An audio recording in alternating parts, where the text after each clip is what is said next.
તમારું આજે ક્લાસીસની અંદર આજે આપણે ભણીશું ધોરણ 9 ચેપ્ટર નંબર 8 ગતિ એનો લેક્ચર નંબર 9. તો લેક્ચર નંબર 9 ની અંદર આપણે જોવાનું છે નિયમિત વર્તુળ ગતિ.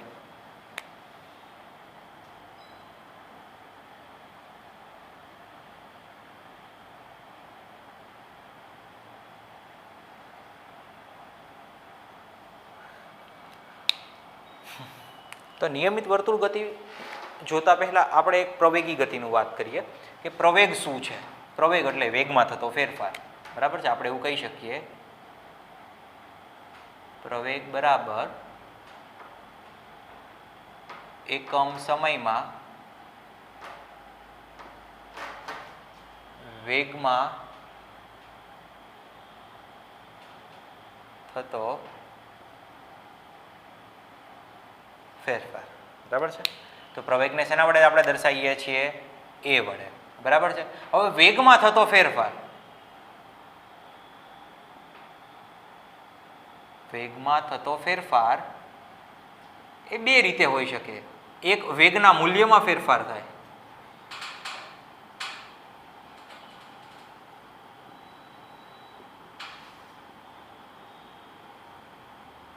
એક વેગના મૂલ્યમાં ફેરફાર થાય તો પણ આપણે એવું કહી શકીએ ભાઈ વેગમાં ફેરફાર થાય છે. અને બીજું છે વેગની દિશા બદલાય. વેગની શું બદલાય? વેગની દિશા બદલાય તો પણ વેગમાં શું થશે? ફેરફાર થશે. યાદ રાખો, વેગમાં બે રીતે ફેરફાર થઈ શકે. એક તમે મૂલ્યમાં વધારો ઘટાડો કરો અને એક એની દિશામાં બદલાવ કરો કે તમે સીધી ડાયરેક્શનમાં જાઓ છો, બરાબર છે, પછી ઉપર જાઓ છો અથવા નીચે જાઓ છો, મતલબ કે તમારી દિશા ચેન્જ થશે તો વેગમાં શું થશે? ફેરફાર થશે. વેગના મૂલ્યમાં ફેરફાર, તો વેગના મૂલ્યમાં ફેરફાર એટલે શરૂઆતની તમારી ગતિ 10 મીટર પર સેકન્ડ હતી, એના પછીના સમયે તમારી ગતિ 20 મીટર પર સેકન્ડ થાય છે, એના પછીના સમયે તમારી ગતિ 5 મીટર પર સેકન્ડ થાય છે. તો આ બધું શું છે? તો આ બધું મૂલ્ય આધારિત વેગમાં થતો ફેરફાર છે. પરંતુ હવે તમે જુઓ કે તમે એક સીધા રસ્તા ઉપર જાઓ છો, અચાનક ત્યાંથી તમે વળાંક લો છો અને વળી પાછા સીધા રસ્તા ઉપર ગતિ કરો છો, વળી પાછો તમે વળાંક લો છો અને વળી પાછા તમે સીધા રસ્તા ઉપર ગતિ કરો છો, વળી પાછા તમે શું કરો છો? વળાંક લો છો અને સીધા રસ્તા ઉપર ગતિ કરો છો. તો આ જે વળાંક છે ને, આ વળાંક આગળ તમારા વેગનું મૂલ્ય શું થતું હશે? બદલાતું હશે. વેગમાં શું થતો હશે? ફેરફાર થતો હશે. તો વેગની જે દિશા બદલાય છે, આ લેક્ચર્સની અંદર આપણે આનો અભ્યાસ ઊંડાણપૂર્વક કરવાનો છે. બાકી મૂલ્યનો જે ફેરફાર હતો એ તો આપણે આગળ ઉપર જોઈ લીધો. હવે આપણે દિશામાં બદલાવ થાય ત્યારે વેગમાં કેવી રીતે ફેરફાર થાય છે એ આપણે જોઈએ. હવે કોઈ એથ્લીટ છે તો એ એથ્લીટ કોઈ આવા ગ્રાઉન્ડમાં દોડે છે કે અહીંયા એ બિંદુથી પોતાની ગતિની શરૂઆત કરે છે અને બી બિંદુએ પહોંચે છે. બી બિંદુએથી એ વળી જાય છે અને સી બિંદુએ પહોંચે છે. મતલબ કે શરૂઆત એને એથી કરી, એથી બી બિંદુએ ગયો અને બીથી વળી પાછો સી બિંદુએ જાય છે, સીથી વળી પાછો એ ડી બિંદુએ આવે છે અને ડીથી વળી પાછો તે એ બિંદુએ જાય છે. તો આને કેવો પથ કહેવાય? તો આને લંબચોરસ પથ કહેવાય. તો લંબચોરસ પથ ઉપર એથ્લીટ જ્યારે ગતિ કરશે ત્યારે તેને કેટલી વખત દિશા બદલવી પડશે? તો જો અહીંયાથી ગતિ કરી અને બી સુધી પહોંચે, બીથી હવે એને સી સુધી પહોંચવું હશે તો સૌથી પહેલા બી આગળ દિશા બદલાવશે, બરાબર છે. વળી પાછો એ બીથી સી સુધી જાય છે અને સીથી એને ડી સુધી ગતિ કરવી પડશે એટલે બીજી વખત અહીંયા દિશા બદલાવશે, મતલબ કે બીજી વખત હવે દિશા બદલાવે છે. પછી સીથી ડી સુધી પહોંચે છે અને ડીથી વળી પાછું એને ક્યાં પહોંચવું છે? એ સુધી પહોંચવું છે એટલે વળી પાછો ડી સુધી, ડી પાસે દિશા બદલાવે છે એટલે ત્રીજી વખત એને દિશા બદલાઈ. ડીથી ગતિ કરે છે ને એ સુધી જાય છે, બરાબર છે. તો ડીથી ગતિ શરૂ કરે છે અને એ સુધી જાય છે, બરાબર છે. તો હવે એથી લઈ અને બી સુધી પહોંચવા માટે થઈને પણ એને શું કરવી પડશે? દિશા બદલાવી પડશે. એટલે ટોટલ 4 વખત દિશા બદલાવશે કેમ કે 4 બાજુઓ છે, પહેલી બાજુ, બીજી, ત્રીજી અને ચોથી. જો એને આ માર્ગે સતત ગતિ ચાલુ રાખવી હોય તો એને 4 વાર વેગની દિશા બદલવી પડે. દિશા બદલવી પડે. 4 વખત વેગની દિશા બદલે, બરાબર છે, એટલે એના વેગમાં ફેરફાર થશે. આ સિવાય પણ ફેરફાર થવાની પોસિબિલિટી છે કે જ્યારે બી આગળ એને દિશા બદલી લીધી છે અને બી થી સી સુધી ગતિ કરતો હોય ત્યારે આપણે એવું વિચારીએ કે આ પોઈન્ટ ઉપર એ 10 મીટર પર સેકન્ડના ઝડપથી ગતિ કરે છે. આ પોઈન્ટ ઉપર 5 મીટર પર સેકન્ડના ઝડપથી ગતિ કરે છે, તો 10 થી લઈને 5 સુધી, તો આ ગાળામાં પણ એવી સંભાવના છે કે એના મૂલ્યમાં ફેરફાર થાય અને વેગમાં થવાનો ફેરફાર થઈ શકે. દોસ્તો સમજજો કે જો લંબચોરસ માર્ગે એ ગતિ કરતો હશે તો બંને સંભાવના છે કે એના મૂલ્યમાં ફેરફાર પણ થઈ શકે અને એની દિશામાં પણ ફેરફાર થઈ શકે. દિશામાં તો ફેરફાર થવાનો જ છે, એટલે જે કેવો માર્ગ છે, લંબચોરસ માર્ગ છે, બરાબર છે. હા, આ સિવાય એવી સંભાવના કરી કે એ અને ડી નો પથ કેવો છે, સીધો પથ છે, સુરેખ પથ છે, તો ત્યાં પણ એના વેગના મૂલ્યમાં ફેરફાર થઈ શકશે. તો ચલો, આ વેગમાં જે મૂલ્ય આધારિત ફેરફાર છે ને એને મારે ઓછો કરવો છે, તો હું શું કરીશ, બાજુઓ કંઈક વધારી દઈશ, બરાબર છે. બાજુઓને હું નાની નાની બનાવી દઈશ. તો આ લંબચોરસ હતું, તો લંબચોરસમાંથી હવે હું કંઈક આવું બનાવું છું.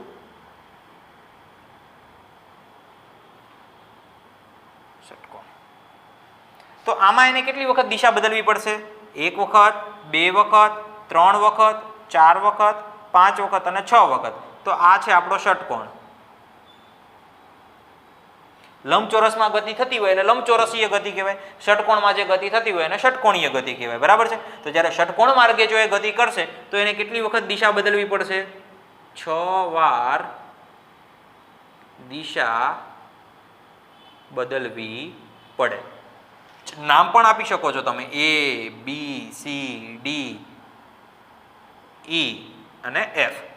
તો ABCDEF માર્ગે જો એ ગતિ કરશે તો 6 વાર દિશા બદલી શકશે. પણ હા, સંભાવના એવી પણ છે કે A અને B માર્ગે પણ એ શું કરી શકશે, પોતાના મૂલ્યમાં ફેરફાર કરી શકશે અને વેગના મૂલ્યમાં પણ ફેરફાર થાય એટલે વેગમાં થતો ફેરફાર કહેવાય, બરાબર છે. 6 વાર વેગની દિશા બદલાય છે એટલે વેગમાં ફેરફાર તો થાય જ છે, પણ હજી આમાં બંને સંભાવના રહેલી છે કે મૂલ્યમાં પણ ફેરફાર થઈ શકે AB માર્ગે જ્યારે ગતિ કરતો હોય ત્યારે. અને આ સિવાય પ્રત્યેક જ્યાં વળાંક એને લેવાનો હોય ત્યાં પણ એનું શું થશે, વેગમાં ફેરફાર થશે. સિમ્પલ વસ્તુ છે કે તમે સાયકલ લઈને જાઓ છો, તમારી સાયકલ એકદમ ફૂલ સ્પીડમાં ચાલે છે, બરાબર છે. હવે અચાનક એકદમ 90 ડિગ્રી અંશે વળાંક આવે છે, બરાબર છે, ખૂણો આવે છે, તો ત્યાં ખૂણા ઉપર તમારે ઓટોમેટિકલી તમારી સાયકલ કેવી પડી જશે, તમારા હાથ દ્વારા ધીમી પડી જશે, બરાબર છે.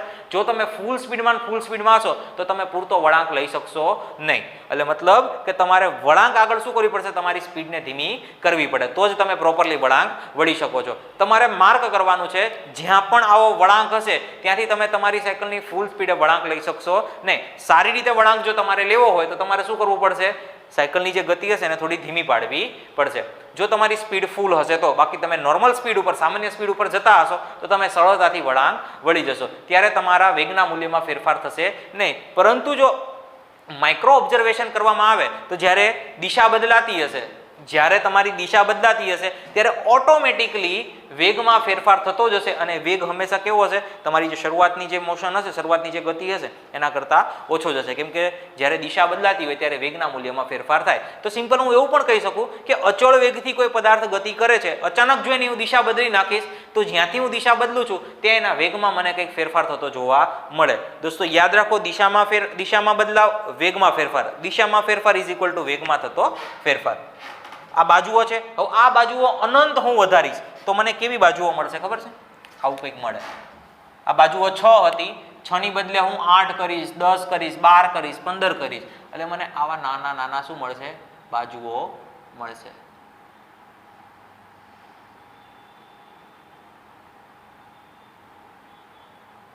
એક વર્તુળ જેવું જ મળી ગયું ને, બરાબર છે. અસંખ્ય બાજુઓ કરીશ તો મને શું મળી જશે, એક વર્તુળ મળી જશે. કે વર્તુળના પ્રત્યેક બિંદુએ દિશા કેવી હશે, અલગ અલગ હશે.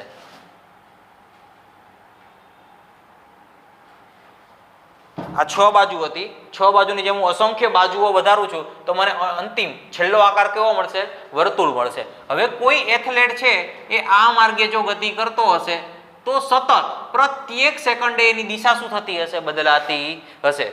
એને પોતાનો વેગ બદલવા માટે થઈને મૂલ્ય પર આધાર રાખવો પડશે નહીં.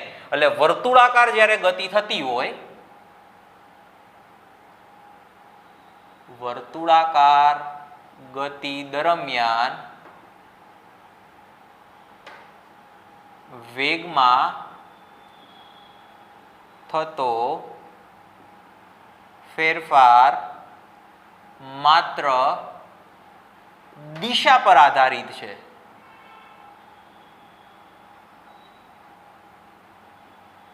મૂલ્ય પર નહીં. કાઉન્સમાં લખી નાખવાનું, મૂલ્ય પર નહીં. હવે ધારો કે એવું માની લઈએ કે એથ્લીટ અથવા જે દોડવીર છે એ સતત વર્તુળાકાર માર્ગે અચળ ઝડપથી ગતિ કરી રહ્યો છે. દાખલા તરીકે એની ઝડપ 5 મીટર પર સેકન્ડ છે, તો પ્રત્યેક સમયે 5 મીટર પર સેકન્ડની સ્પીડેથી ગતિ કરી રહ્યો છે. તો હવે આપણે દિશા જાણવી હોય તો આપણે શું કરવું પડશે? સ્પર્શક દોરવો પડશે. દાખલા તરીકે આ આપણો એથ્લીટ છે, એ દાખલા તરીકે આમ અહીંયા દોડી રહ્યો છે, બરાબર છે ને, ત્યાંથી કઈ બાજુ છે? ઉપરની બાજુએ જાય છે અને એ અચાનક અહીંયા પહોંચે છે. તો મારે આ બિંદુએ એ એથ્લેટની વેગની દિશા જોવી હોય તો મારે શું કરવું પડશે? આ વર્તુળને એક સ્પર્શક દોરવો પડે. તો આ બિંદુએ, આ જે બિંદુ છે ત્યાં એથ્લેટની દિશા કઈ હશે? વેગની સામેની બાજુએ. વળી પાછો જો એ અહીંયા આવશે તો એની દિશા કઈ બનશે? આ થશે. એટલે પ્રત્યેક સેકન્ડે એની દિશા બદલાતી રહેશે. હવે ધારો કે એ જ એથ્લીટ અહીંયા પહોંચે છે ત્યારે એની દિશા કઈ હશે? આ બાજુની સાઈડ. કોઈ પણ બિંદુ લઈ લો. હવે એ એથ્લીટ દોડતો દોડતો અહીંયા પહોંચે ત્યારે એની દિશા કઈ હશે? આ બાજુની સાઈડ. તમારે વર્તુળને સ્પર્શક દોરવાનો. વર્તુળના સ્પર્શકની દિશા એ અચળ વેગથી ગતિ કરતા પદાર્થની દિશા થશે. તો હજી એક વખત આપણે વાક્ય લખી નાખીએ કે જ્યારે કોઈ પદાર્થ વર્તુળાકાર માર્ગ પર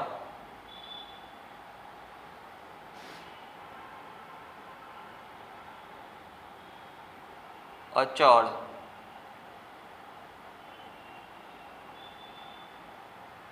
ઝડપથી ગતિ કરતો હોય તો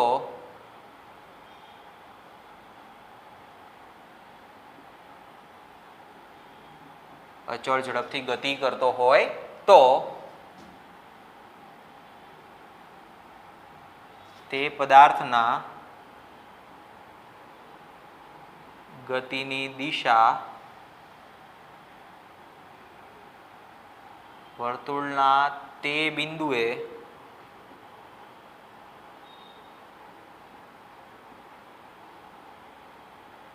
સ્પર્શકની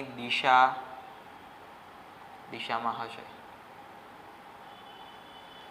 જ્યારે કોઈ પદાર્થ વર્તુળાકાર માર્ગ પર અચળ ઝડપથી ગતિ કરતો હોય તો તે પદાર્થના ગતિની દિશા વર્તુળના તે બિંદુએ સ્પર્શકની દિશામાં હશે. મતલબ કે તમારે જે બિંદુ આગળ દિશા જોવી હોય ત્યાંથી તમારે શું બનાવવો પડશે? સ્પર્શક બનાવવો પડશે. તો આ હતી વર્તુળાકાર ગતિની વાત. હવે વર્તુળાકાર ગતિપથ પર કોઈ પદાર્થ અચળ વેગથી ગતિ કરે છે અને એનો આપણે વેગ ફાઇન્ડ આઉટ કરવો છે. તો v બરાબર મારે શું લેવું પડશે? આ જે વર્તુળાકાર પથ છે ને, વર્તુળાકાર પથ, તો વર્તુળ હોય તો વર્તુળનો શું હોય? પરિઘ હોય. એટલે આટલું અંતર જો મારે માપવું હોય, જેટલું બ્લેક કલરનું છે, તો એને મારે શું કહેવાય? પરિઘ. વર્તુળનો પરિઘ છેદમાં લાગતો સમય. તો સમયને તો આપણે શેના વડે દર્શાવીએ? t વડે. તો વર્તુળના પરિઘનું એક સૂત્ર છે 2πr. હા, તો વેલોસિટી મારે જાણવી હોય, વેગ જાણવો હોય તો શું થશે? 2πr છેદમાં t. એટલે આ સમીકરણ દ્વારા મને નિયમિત વર્તુળાકાર પથ ઉપર કોઈ પદાર્થ ગતિ કરે છે તો એની મને શું મળશે? વેગ મળશે. r એટલે ત્રિજ્યા, કેન્દ્રથી લઈ અને વર્તુળના કોઈ પણ બિંદુ સુધીનું અંતર, કે જેને સામાન્ય રીતે આપણે r વડે દર્શાવીએ. આ સિવાય એક બીજી પ્રવૃત્તિ આપેલી છે જે તમે નાના હોય ત્યારે કરેલી હોય, બરાબર છે. તમારે એક દોરી લેવાની છે,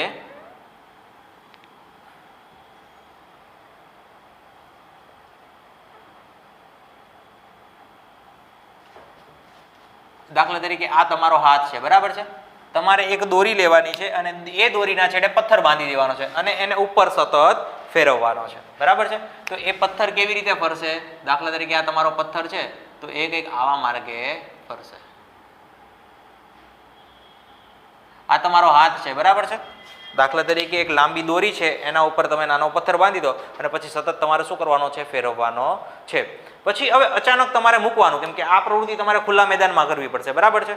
અચાનક તમે મૂકશો, બરાબર છે, તો જે છેડેથી પથ્થર તમે મૂકશો, બરાબર છે, એના સ્પર્શકની દિશામાં પથ્થર ગતિ કરશે. સમજો તમે કે એક દોરીનો ટુકડો લીધેલો છે અને એની સાથે તમે પથ્થર બાંધેલો છે અને તમે સતત ગોળ ગોળ ફેરવો છો, બરાબર છે.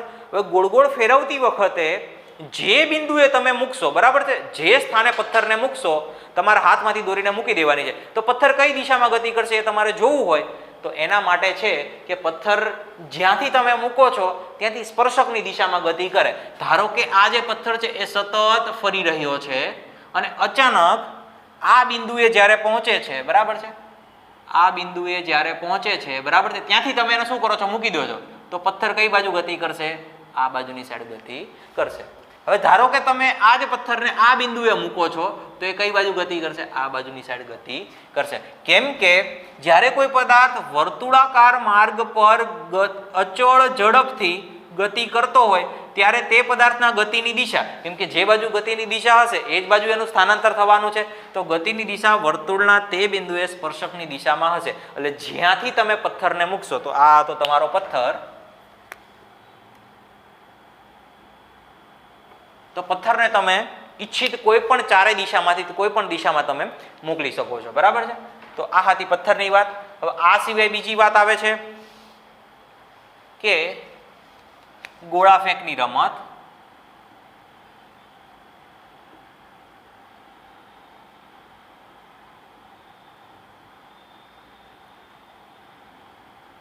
ચક્ર ફેંકની રમત.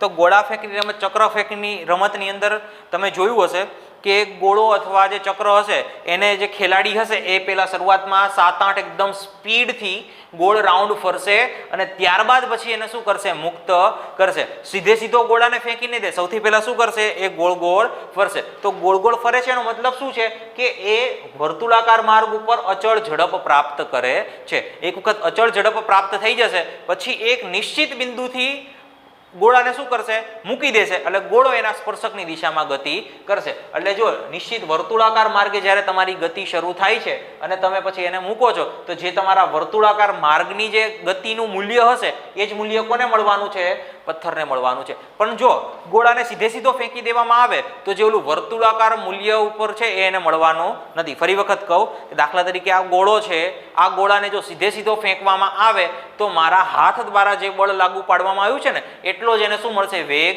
મળશે. પરંતુ જો આ ગોળાને વર્તુળાકાર માર્ગે ફેરવવામાં આવે 2 મિનિટ અને પછી જો એને મૂકવામાં આવશે તો આ ગોળાને કયો વેગ પ્રાપ્ત થશે, જ્યારે વર્તુળાકાર માર્ગે હું ફરતો હશું એનો વેગ પ્રાપ્ત થશે, વત્તા મારા હાથમાંથી જ્યારે ગોળો છૂટે છે એ બંને વેગ એને પ્રાપ્ત થશે. એટલે ગોળો વધારે ઝડપથી ફેંકાશે, વધારે ઝડપથી ફેંકાશે એટલે ગોળો અંતર વધારે કાપે. એટલા માટે જ ગોળા ફેંક અને ચક્ર ફેંક રમત દરમિયાન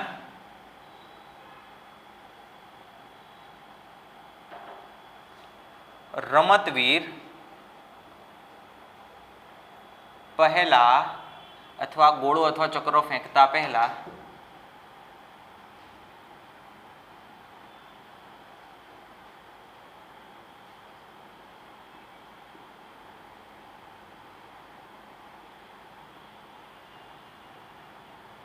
બે ત્રણ વાર ગોળ ફરે છે, કારણ કે ગોળાને વર્તુળાકાર માર્ગે ફેરવવાથી વેગનું વધારે મૂલ્ય પ્રાપ્ત થાય. તો દોસ્તો અહીંયા લેક્ચર નંબર 9 ફિનિશ કરીએ છીએ. ચેપ્ટર નંબર 8ના જેટલા પણ કન્સેપ્ટો હતા કે જે તમારે શીખવા જેવા હતા એ બધા જ કન્સેપ્ટો આપણે લેક્ચર નંબર 1 થી લઈ અને 9 ની અંદર તમને શીખવાડેલા છે. આ સિવાય સ્વાધ્યાયની એક્સરસાઇઝ છે અને અમુક ઇનટેક્સ્ટ પ્રશ્નો છે એ આપણે જ્યારે પણ ઝૂમ લેક્ચર લઈશું, બરાબર છે, ત્યારે તમે મને પૂછજો એટલે એ ક્વેશ્ચન આન્સરિંગ કરીને સોલ્વ કરશું. બાકી જે વસ્તુ કન્સેપ્ટ હતો તમારો બુકનો એ બધો બુકનો કન્સેપ્ટ તમને ચલાવેલો છે. શરૂઆતમાં તમે જોયું હતું સૂર્યપથ ઉપર ગતિ જોઈ હતી, સંદર્ભ બિંદુ જોયું હતું, એના પછીના લેક્ચરમાં નિયમિત ગતિ, અનિયમિત ગતિની વાત કરી હતી, પછી વેગની વાત કરી હતી, ઝડપની વાત હતી, સરેરાશ ઝડપ હતી, સરેરાશ વેગ હતો, પછી વેગમાં થતો ફેરફાર એટલે પ્રવેગની વાત કરી હતી. પ્રવેગની વાત પૂરી થાય એટલે વેગ, સમય અને સ્થાન સમય આ બધા આપણે આલેખો જોયા હતા. આલેખ ઉપરથી પણ આપણે જે કઈ કિંમતો ફાઇન્ડ આઉટ કરી શકીએ છીએ, કઈ કિંમતો શોધી શકીએ છીએ, આના વિશે વાત કરી હતી. દાખલા તરીકે સ્થાન અને સમયનો આલેખ હોય તો એના આધારિત તમે શું શોધી શકો, તો તમે વેગ શોધી શકો. પણ વેગ અને સમય આલેખ હોય, વેગ અને સમયનો આલેખ, તો તમે શું શોધી શકો છો? સ્થાનાંતર શોધી શકો છો. તો આ આલેખની વાત જ્યારે પૂરી થાય છે તો આલેખ પણ ઘણા બધા પ્રકારના હતા. નિયમિત ઝડપે ગતિ કરે છે, નિયમિત પ્રતિ પ્રવેગે ઝડપથી ક્યારે ગતિ કરતી હોય ત્યારે બધા આલેખો તમને કઈ રીતે મળે છે. એના પછીના લેક્ચર્સની અંદર આપણે 3 સૂત્રો જોયા હતા ગતિના આલેખીય સમીકરણો. તો એ સમીકરણો કેવી રીતે સાબિત થયા હતા? તો આપણે વેગ વસિસ સમયનો આલેખ દોર્યો હતો અને પછી અલગ અલગ પેરામીટર્સનો ઉપયોગ કરીને 3 સમીકરણો સાબિત કર્યા હતા. એના પછી એના દાખલાઓ જોયા હતા. બરાબર છે કે એ 3 સમીકરણનો ઉપયોગ આપણે કેવી રીતે કરી શકીએ છીએ. અને છેલ્લે લાસ્ટમાં આજે આપણે જોઈ નિયમિત વર્તુળકાર ગતિ. તો નિયમિત વર્તુળ ગતિમાં શું હતું? પ્રવેગ હતો. પ્રવેગ એટલે વેગમાં થતો ફેરફાર. તો વેગમાં બે રીતે ફેરફાર થાય છે કે મૂલ્યમાં ફેરફાર અને વેગની દિશા બદલાય ત્યારે. તો જ્યારે આ બંને મૂલ્ય ચેન્જ થશે, બંને પેરામીટર ચેન્જ થશે ત્યારે વેગમાં ફેરફાર થશે. તો જ્યારે કોઈ એથ્લીટ ચોરસ માર્ગે ગતિ કરતો હશે ત્યારે બે સંભાવના રહેલી છે, તો દિશા બદલાવાની અને એક વેગના મૂલ્યમાં ફેરફાર થવાની. હજી ષટકોણ માર્ગે ગતિ કરે છે, મતલબ બાજુની સંખ્યા હું વધારું છું, તો પણ બંને સંભાવના રહેલી છે, વેગની અને વેગના મૂલ્યની. બરાબર છે. પણ બાજુઓ હું એટલી હદે વધારી દઉં છું કે હવે મૂલ્યમાં ફેરફારને હું શું કરી દઉં છું? 0, કે મૂલ્યમાં કોઈ ફેરફાર થશે નહીં. તો આ સમય આવે છે મારો વર્તુળાકાર ગતિનો. તો વર્તુળાકાર ગતિ એટલે એક નિશ્ચિત વર્તુળાકાર પથ હશે અને એ પથ ઉપર શું કરતો હશે? એથ્લીટ ગતિ કરતો હશે. તો મારે કોઈ પણ સમયે એ એથ્લીટની દિશા જોવી હોય કે કઈ દિશામાં ગતિ કરે છે, તો મારે વર્તુળ ઉપરથી સ્પર્શક દોરવો પડે. એટલે એક આ મુદ્દો છે, ઘણો બધો અગત્યનો છે. બરાબર છે. અને વર્તુળાકાર માર્ગે કોઈ પદાર્થ ગતિ કરતો હોય ત્યારે આપણે એના વેગની કિંમત જોવી હોય તો કેવી રીતે તમે શોધી શકો? તો v = વર્તુળનો પરિઘ. વર્તુળના પરિઘને 2πr વડે દર્શાવાય. એને તમે સમય વડે ભાગી દો એટલે તમને મળશે વર્તુળાકાર પથ પર ગતિ કરતા પદાર્થનો વેગ. હવે આપણે વાત કરીએ એક પ્રવૃત્તિની. તો બુકની અંદર સરસ પ્રવૃત્તિ આપેલી છે કે તમારે પથ્થર લેવાનો છે, દોરી લેવાની છે અને સતત ગોળ ગોળ ફેરવવાનું છે. તમે જે બિંદુએ પથ્થરને મૂકશો એ બિંદુથી સ્પર્શકની દિશામાં પથ્થર ગતિ કરશે. એના પછી ગોળાફેંક અને ચક્રફેંકની રમત દરમિયાન લોકો શું કરે છે? એથ્લીટો કે એને એક બે વખતે પોતાની જાતે જ ગોળ ફરશે, મતલબ કે ગોળાને એક વર્તુળાકાર માર્ગ ઉપર ગતિ કરાવડાવશે અને પછી એક નિશ્ચિત બિંદુએથી એને છોડશે. એટલે શું પ્રાપ્ત થાય એને? કે ગોળાને વર્તુળાકાર માર્ગે ફેરવવાથી વેગનું મૂલ્ય શું કરી શકે? વધારે પ્રાપ્ત કરી શકે, કેમ કે એને વર્તુળાકાર પથ ઉપર જે ગતિ કરતો હશે એનું મૂલ્ય પણ મળે અને હાથ દ્વારા જ્યારે ફેંકવામાં આવે છે એનું મૂલ્ય પણ મળે. તો દોસ્તો મળીએ હવે નવા લેક્ચર્સની અંદર. નવા લેક્ચર્સની અંદર આપણે સ્ટાર્ટ કરીશું એક નવું ચેપ્ટર. Thank you.